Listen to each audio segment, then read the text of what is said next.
Bonjour et bienvenue pour cette seconde édition de Chimimania. Aujourd'hui, je vais vous montrer que certaines réactions chimiques, je vais surtout parler de dissolution, peuvent produire de la chaleur. Allez, place aux ingrédients.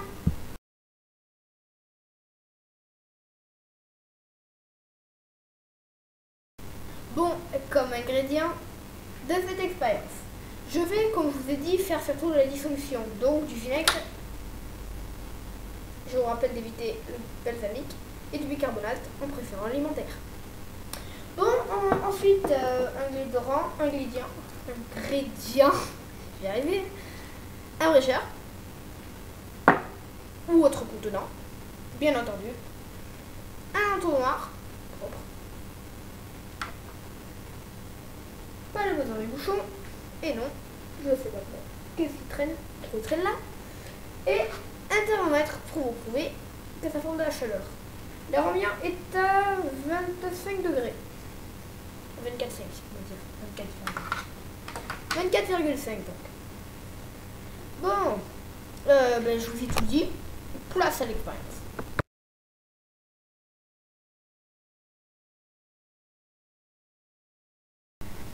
Vous avez sûrement remarqué que je viens de bouger la caméra. Et oui, je l'ai inclinée afin que vous puissiez voir le plan de travail.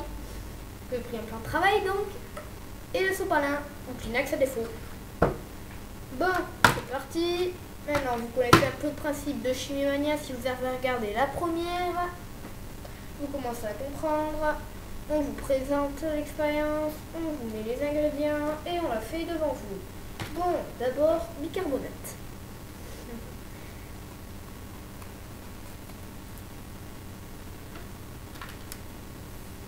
Et hop.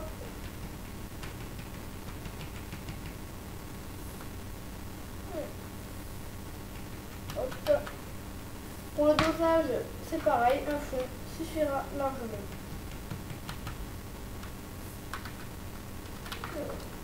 Approximativement un fond.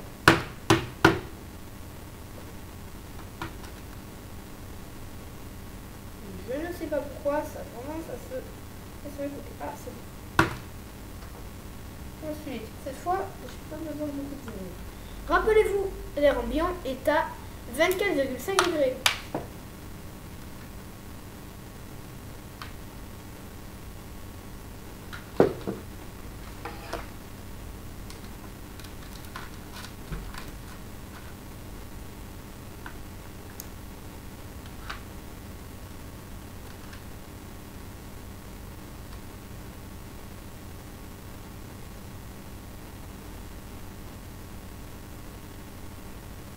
Ça n'a pas l'air de marcher.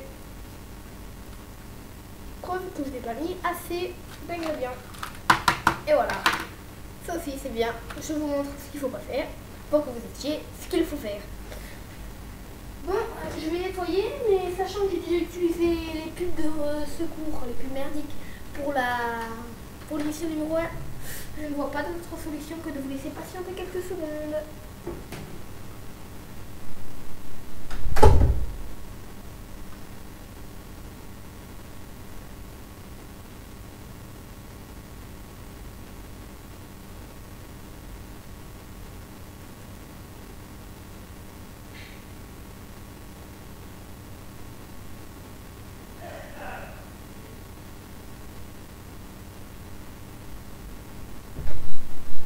Voilà, je suis de retour. J'ai fait au plus vite pour pouvoir vous montrer comment ça fait. Bon, prêt? Je refais. On n'oublie pas de bien nettoyer. Voilà, je nettoie tout. Sans oublier, comme je vous l'ai expliqué dans la base, cette petite partie.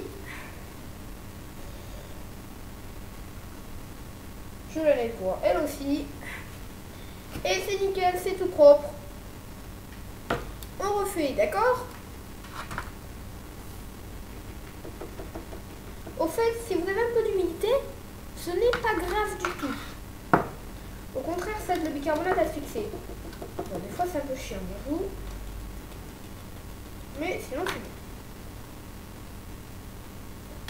Voilà, la juste dose, comme je voulais toujours montrer. Quoique, c'est comme ma deuxième émission. Pour dire toujours. Voilà. Ensuite, ça. Autour du vinaigre.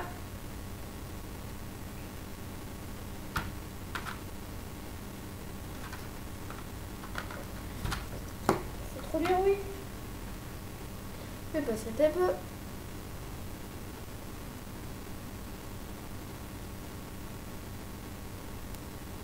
Et je vais voir quelle est la température.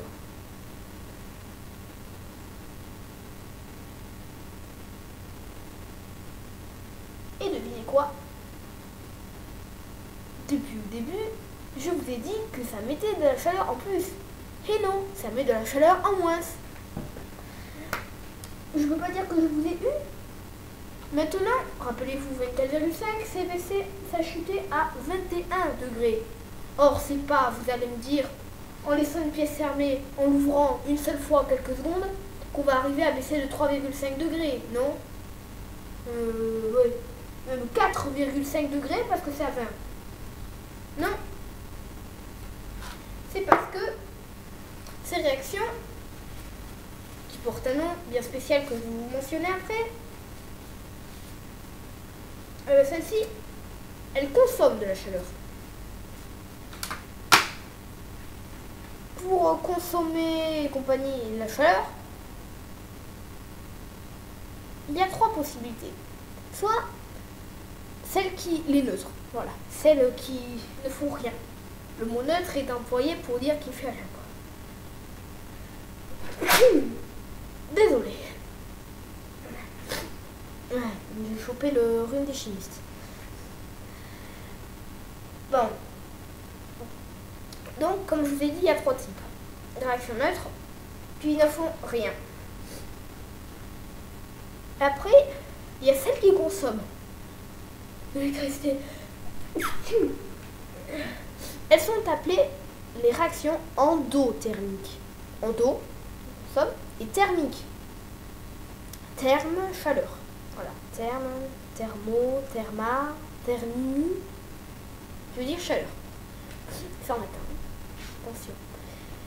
Ou en grave, je sais plus. Et vous avez les réactions qui, elles, produisent de la chaleur. Que j'avais essayé que ça fasse, mais non. En fait, ça, c'est une réaction donc endothermique.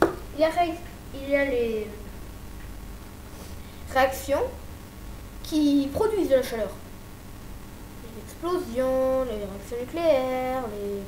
Enfin, là, je rentre dans du gros quand même. Mais d'autres petites réactions courantes qui sont les réactions exothermiques, qui produisent, non pas qui consomment, et therme, je vous ai expliqué, thermique, je vous ai expliqué, voilà, la chaleur. Donc, qui produisent de la chaleur. Exo, vous connaissez, exosquelette, dehors, qui expulse, qui libère. Donc, que vous m'avez compris. Bon, voilà, je vous ai montré. Après, c'est vrai que je dis pas tout parce que j'ai que 12 ans, hein. Je suis pas chimiste professionnel, donc je peux pas tout vous dire, je ne connais pas tout. Voilà. Je souhaitais aussi vous dire que n'hésitez pas à me donner des idées si vous en connaissez, je ferai de mon mieux, ou bien d'éventuelles questions auxquelles je n'ai pas répondu dans mes émissions. N'hésitez pas à me les poser, je serai ravie d'y répondre. Voilà. Voilà. Bon, eh bien, je pense que cette édition de Chimimania est maintenant terminée et qu'il est temps de vous dire au revoir. Donc, c'est avec un immense plaisir d'avoir enfin fini ce boulot fatigant que je vous dis à bientôt. À demain. Non, je rigole. Non.